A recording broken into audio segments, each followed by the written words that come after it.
Eli Manning stays on his feet. It is caught by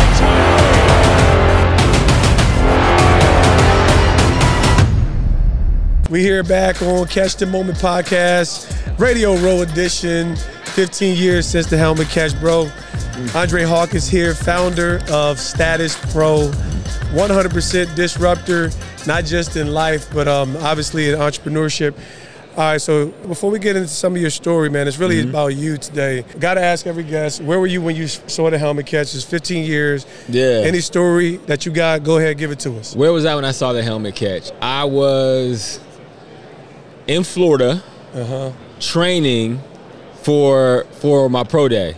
So actually, I was in there. I was down there only for a week because I wasn't a high level prospect or nothing, and I had to convince my agent to even let me come down there for a week because I was like, yo, I just want to see how to do the drills. I'll go home and do them myself. So they brought me down there. I stayed on the couch with some of the guys. Like, they all had rooms. I was on the couch, and we were over my agent's house watching the game. Yeah. And I remember everybody went crazy. I was training specifically with two other wide receivers, and they got into this big debate of if they had 100 chances, could they make that catch? I'm like, yo, there's no way. I don't care how many chances you have. That was history you just seen. Yeah, man, I remember exactly where I was. Bro, that's big respect, man. Yeah. You know, it was like, so Hawk, was it, how many years did you play? 7. 7, that's what I thought. So yep. me and you, we got 7 years in. You know, you go from, similar to me, not being on the radar to living out the dream. Now, you've literally changed the game for the athlete entrepreneur conversation, especially in light of what you guys have created in tech. What did you say is your moment, right? So we're talking about, you know, this road and this pathway to success, but success is relative. What is your most impactful moment or meaningful moment through your career so far? The most impactful moment was, so after I got done with college, I didn't get picked up, and I was trying out for obviously the league. AFL, CFL, nothing. Everybody was like, yo, you're not tall enough, right? And so I was okay with, like, leaving football at the time, but I was like, I want to still work in sports. I've devoted my life to this. Yeah. And the moment for me was, I mean, I was trying to get entry-level internships, and I couldn't get an email back, a call back. They wouldn't take me seriously. I was showing up, knocking on doors, and it was like a realization. I had to look in the mirror and say, okay, I've devoted my life to this thing, and I had to make a decision. Was I going to feel used up, or was I going to get some get back? Yeah. Right? And I'm like, I feel like I've earned the right to be in this space. Yeah. And so I just made that decision of, like, it doesn't matter what anybody says. I'm going to blaze my own path. Yeah. Create opportunity for myself and create opportunities for people that are also in this situation. You know what I'm saying? Because I mean, you get it. When you get to the NFL, when you get to college, when you get to any, you know, higher level. That's right. That's something that starts when you 8. It's a mindset. It's a devotion. I mean, your life. It's the longest relationship you got. And so, yeah, that was the kind of pivotal moment for me. That was that pivotal moment. Because, yeah, once you make the commitment, then you're willing to make the necessary sacrifices. You know, we just launched the Catch Camp here in Arizona. And, you know, the Catch, we did an acronym: commitment, attitude, tenacity, creativity, and hard work. Love it. And that's, at the end of the day, it's just merging this whole pinnacle of sports and life. At the end of the day, you're now, like I said, number one, you earned it. So congrats again on Status Pro. What are you most excited about, you know, in light of what you guys have now brought? And you've taken a vision, you and your partner have taken a vision, brought it to pass, and it's impacting the world and changing the world in sports and technology. What are you most excited about moving forward? You know, I'm excited about, like, when I started the company, and I don't come from I'm not an engineer, right? But one thing about tech is it allows you the opportunity to create, right? And I've always felt like I was a creative person, and I don't try to occupy spaces that I don't feel like I belong. I'm not trying to, you know, jump into some place and say, hey, I'm here, you know.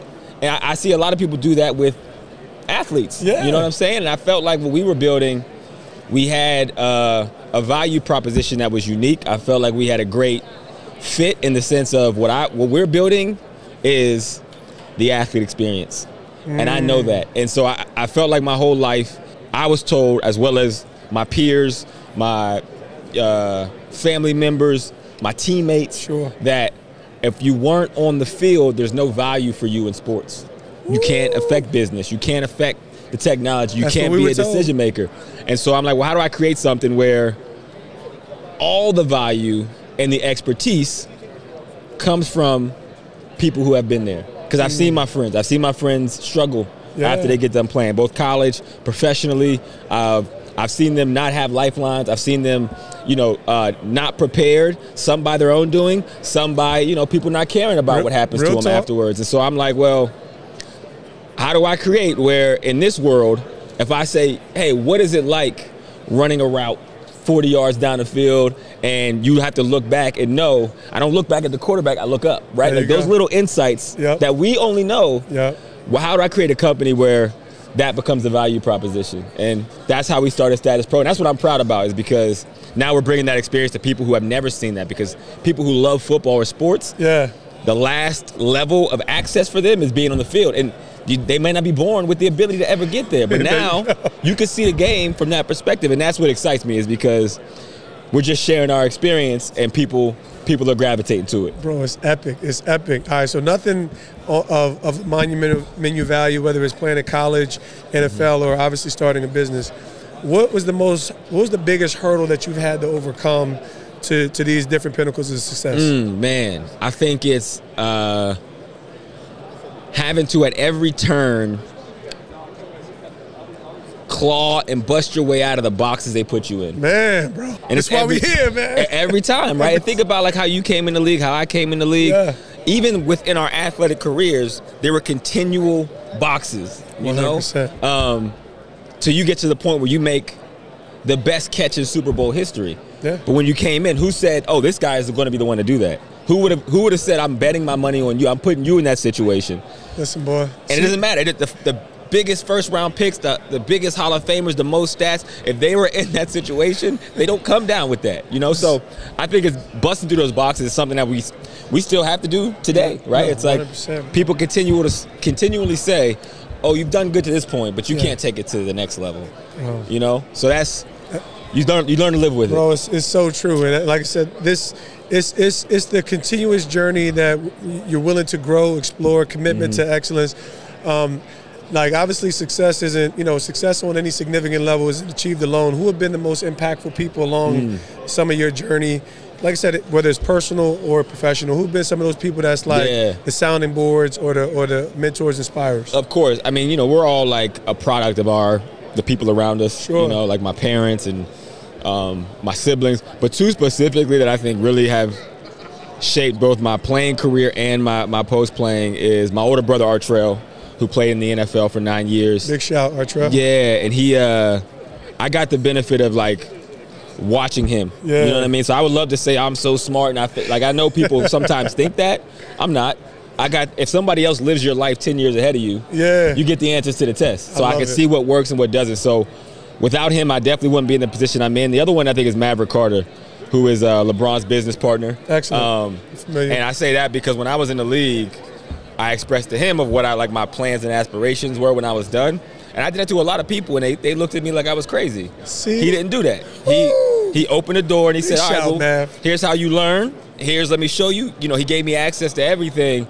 And I told him, I said, I don't need you don't got to be too hands-on. If you just open the door, I'll figure it out. And he definitely did that in a big way, and has been like a mentor, and definitely like just someone I could always go to with ideas. And I love hearing that. Get great advice. Hawk, I love hearing it, man. Like, it's like, for me, when you see things from a distance, you know that there's levers that have to be pulled. There's someone who has to open the door. Yes. I'm big on the fact that no one's self-made. Like, at the end of the day, somebody has to sign your check, right?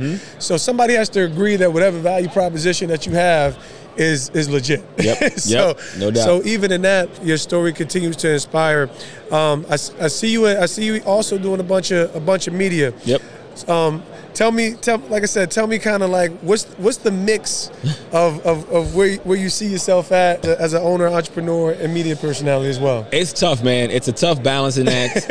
I'm not gonna lie to you, especially like where I'm at now with the company, which takes so much attention. Sure. And, naturally, if you're doing something that's never been done, like it's real. You writing the blueprint, and so I've always loved doing the media stuff, because my thing was always if I got in the media, and again, another insight I learned from my brother's experience from when he got done.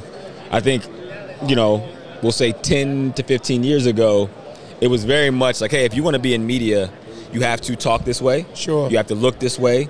You have to fit these boxes. You have to do what this person did. And when I watched him do that, and kind of scratch and claw, I realized how fickle it was. And so I was like, you know what, if I do it, I want to be myself. If I can't be myself, it's beautiful. I don't want to do it. And if I can't be myself, that's a win. If I can show up and just be me in front of camera, like there's no better job than that, you know? And so I adopted that, and I think where I'm at now is I continue to do it. I'm with, do things with DraftKings, Roku have shows on, Amazon Uninterrupted, and now I'm just kind of in a spot where I kind of pick and choose. Excellent. Where I want to show up. Authenticity always leads the way, man. It's, like I said, it's obviously the first time we got a chance, but I'm just a big believer. At the end of the day, not only the athlete experience, and there's more conversations about it, is that it prepares you for so much holistically. Yes. And if we could actually see ourselves doing the things that we haven't done yet, right? And even your VR experience, right? You could actually see yourself doing something that the average consumer now could see themselves doing something that was unattainable. Yep. But now the athlete moves into media, the athlete moves into business, and there's so many different verticals and opportunities.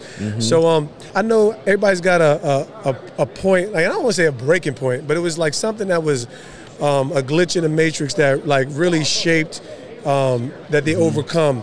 What was your painful experience, whether in life and sport, that really kind of was a linchpin and a foundational moment for you that defined you as an overcomer? You know what? When I was in high school, as you would imagine, I wasn't heavily recruited. I can imagine. I can imagine. I mean, like you was I saw some of your work on the field, but I can see it. People, I think early on, and I think this is a big misconception of people, is that people in a position of, let's say, power or authority or, decision making, people assume that they know. 100%. It's the biggest misconception of any of this. I was in the front office with the Giants, and it was not good when I was there, and it was bad to witness. Like you get in those rooms, and you're like, oh, no wonder. Y'all don't know, y'all don't know what you're talking about.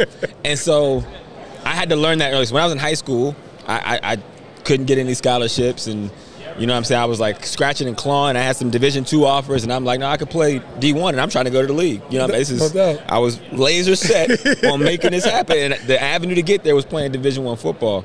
And so, I went through this crazy path, like I always do, of just taking things by control and just being like, yo, the hell with what everybody says. I love it. I'm going to make it happen, and I made it happen. And what that did for me was it set the blueprint for when I had to get from college to the league, when I had to transition after business, when I had to start my own company. It's this whole concept of like, hey, if I believe and I put the work in, it does not matter what anybody else. I make that decision, nobody else does. So that was kind of my glitch in the matrix moment. Last thing here now, athlete mentality, we remove a lot of excuses, right? Performance is key. Yep. How has it been dealing with more civilians, right? And now I'm raising a son. My oldest son is 21. I got kids all the way down to 9. How has it been dealing with people who are more gentle? How is that as far as when you're a driver and you know that you can blaze a pathway, you got you kind of enter into some of the democratic space of leading people and maneuvering with people. How has that been for you? It's been an interesting journey. I think for myself, and this is how I was as a player too. I'm not a rah-rah guy. I'm like, hey, I'm gonna put the work in. There's no job too small for me. Sure. I'm gonna do whatever it takes to get it done. Yeah. Hopefully, people follow that. Yeah. You know what I mean? And I think that's worked for me to this point. Has there ever been an experience where in your teams, as Status Pro, where it hasn't been the case and it's rubbed you the wrong way? You like, well, yeah, absolutely. That confrontational moment? Absolutely, because I think, and my co-founder is also a former athlete. He played Division I quarterback, and so we have a very similar mindset. Gotcha. Like, we don't get scared in the face of adversity. We figure out, what do you do? I'm like, what's next? And it took a little bit of learning to realize, okay, everybody doesn't think like that. Now, that being said, my team holistically very much has an athlete mindset because it's a prerequisite with our company. Even the people who aren't athletes, you got to think that way. We have roughly 52 people. Of our 52 people, 58% played college sports And that's in the engineers, that's in the creative, that's in the designers. Like, so we look for people with that duality because we understand that background, those intangibles, those things you picked up, your mindset, that's an added value to what we're doing. So it's powerful, bro. You know, I don't know how long we'll be able to keep those statistics up. You know, they become harder and harder to find. Y'all growing. But so far, it's been good. You're 101, man. And like I said, I'm just glad that people of character, integrity, catch the moment. It's about having the right people sharing their stories and their moments, their pain points, and their journey to success. You've arrived at so many different pinnacles and doing it the right way, man. Thank you for spending some time with us, bro. Appreciate you having me, man.